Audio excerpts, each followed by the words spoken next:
Happy Wednesday, football fans. It is me, your boy, Big Q. Listen, thank you guys for the tremendous amount of support that you showed me last Wednesday with the first time I did this show, PostGame. And yeah, we're going to try to do it again this week.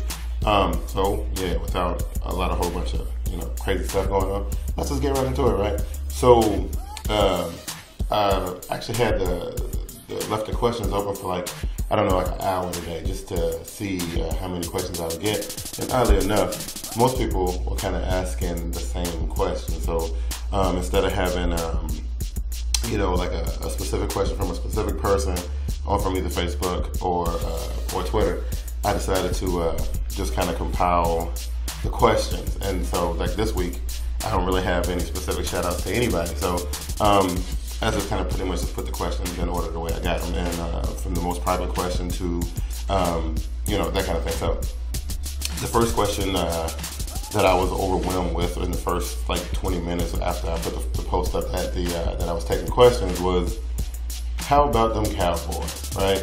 All right, so this is what I'll say, right? Everybody know that I'm not like the biggest Cowboys fan. Like I'm probably not even smallest Cowboys fan. I'm not a Philly Cowboys fan. But I gotta admit that what they did, at home to the Buffalo Bills was pretty amazing. 44-7 was actually a real huge deal for the Dallas Cowboys, especially the way they've been playing this year.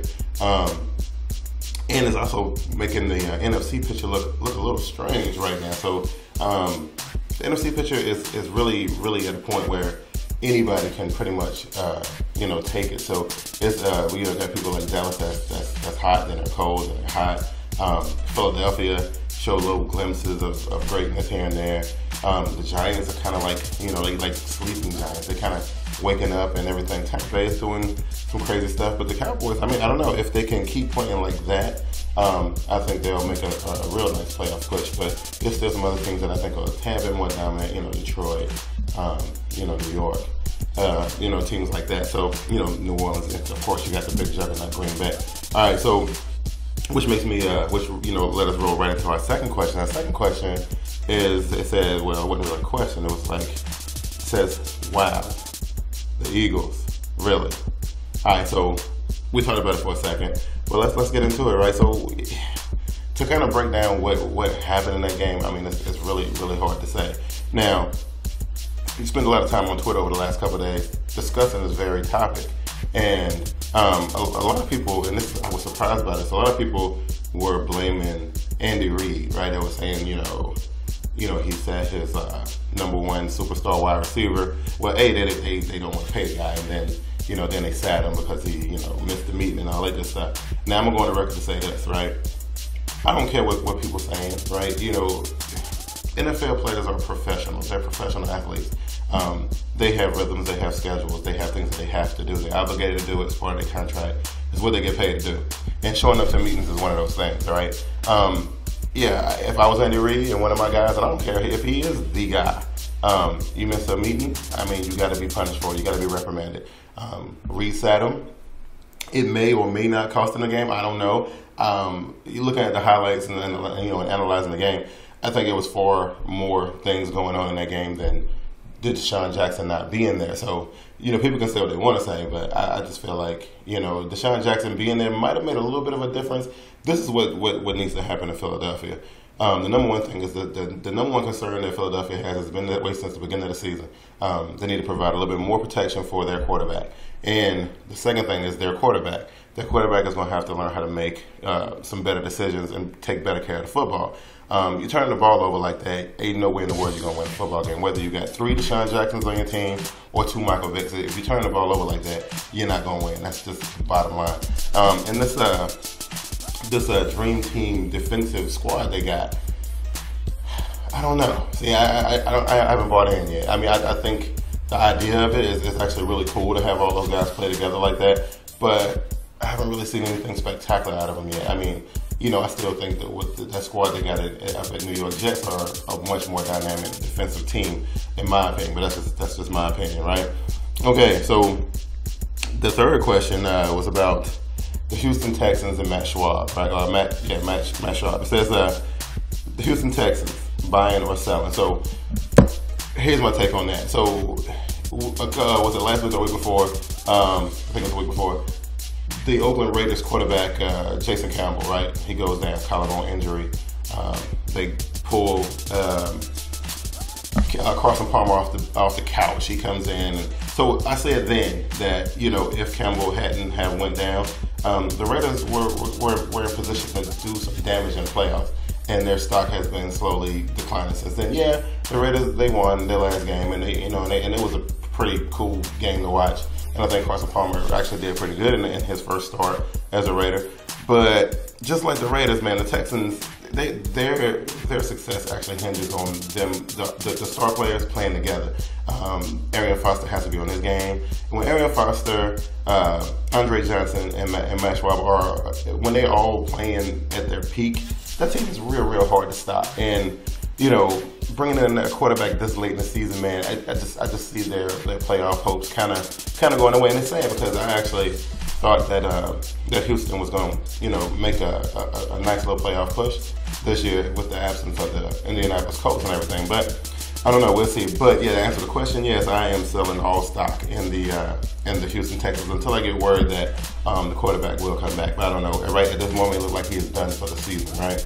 All right. So a lot of stuff has been taken over Twitter and Facebook and the internet in general. Has been a lot of talk about Tim Tebow. Right. So the question that I got is says, let's talk about Tim Tebow. What do you think? Right. So I don't know if you've been following the show, right? But if you've been following the show, you'll know that I've been like the most avid supporter of Tim Tebow, right? For the first like 4 or 5 weeks, I was like just begging and pleading, wanting to see Tim Tebow play. Then, you know, he got the start, and I don't know, right? So Tim Tebow, I'll say this, right? This is what I'll say. I'll say that at this particular point in the NFL season and in his career, I don't feel like Tim Tebow is quite ready to take that #1, spot on that team. It's just, I don't know. There's a lot of things going on with Tim Tebow. When you only throw 8 or 9 passes per game and only complete 2 of them, it's very hard to win football games in the National Football League. It's just hard. Like they done it. Granted, they got it done. But, they were playing against a team that pretty much allowed something like that. It's no way that you can play a team like the Green Bay Packers or the New Orleans Saints or the New York Giants or somebody like that and only pass the ball 8 times and complete 2 passes. It's not going to happen. So they did that once. We'll never, ever see that happen again. And I don't think that Tim Tebow and his squad, the Denver Broncos, I don't see them going nowhere this year. So the other thing about Tim Tebow was, I don't know if you guys have been paying attention, but they've been making these Tim Tebow jerseys with the word Jesus on the back, and it's been causing a little bit of a stir. Personally, I think it's a little overboard, especially for somebody in Tim Tebow's position. Right, there's enough pressure on this guy as it is, without all this other stuff going on. So I can only imagine what's going to happen when Andrew Luck gets into the NFL, because what they're doing with Tim Tebow is crazy. Dude got his own little dance, got the little. It's crazy. I don't know, but Tim Tebow as a quarterback in the NFL, I don't know. I can't co-sign on that one. The last question of the day, right? The last question of the day before I get out of here, is about the Green Bay Packers, right? So the question was like, can Green Bay be stopped? Perfect season or repeat or both? All right, so right now, as it sits at this particular moment right here, the Green Bay Packers look pretty much unbeatable, right? Some interesting things I saw on Twitter, having some conversations with some people on Twitter, and everybody is saying that Detroit is going to be the ones that's going to dethrone the Green Bay Packers. I don't know if I quite want to buy into that yet. I mean, I was looking at the Monday night game, and I don't know, man. It's just everything seems to be working for Green Bay. From the receiving core that they got, the defense is not where it could be. But if you put in 45 points, average of 26 points a game, it's really hard for anybody to stop you, right? Now, if I had to pick a team that's probably gonna ruin this whole perfect season situation, I would say it would be somebody like Chicago with Matt Forte and Devin Hester and things like that. But the thing that's hard to say about anybody beating Green Bay is that Aaron Rodgers and them boys don't make too many mistakes, and that's the thing. If you take care of the football, you don't make mistakes, you know, no interceptions, no fumbles, everybody is producing positive gains on the plays and everything. Defense kind of clicking, keeping the other team from really blowing it wide open. I can't really see anybody being able to beat Green Bay. You know, I would love this. Part of me want to see them go and do what the Patriots couldn't do. But another part of me is saying that I don't really want to see the 72 Dolphins record broken just yet. I think we need to chill out on that for a little bit. I think they deserve to hold on to their prestige for another, you know, 5 or 10 years before we see that record broken. So that's the show for this week. I hope you guys have been enjoying what we've been doing so far at TeamBoydTV. Just like always, game time will go up on Saturdays. Post-game, we're going to be on Wednesday. And hopefully, if everything goes well, we will debut another show tomorrow. Bernie show. Yeah, Team Boyd presents NFL Pink, which should be a really cool little concept. So that's gonna do it for me, man. Oh, the other thing, I'm trying to sharpen my man skills, right? So if anybody out there watching the video kind of wanna see what I got, you know, playing a little bit of Madden. If you're on Xbox, gamer tag is Bigg Platinum 704. That's BIGGPLATINUM 704 on Xbox Live. All right, y'all. That's gonna do it for me. And until Saturday, see you guys. Peace.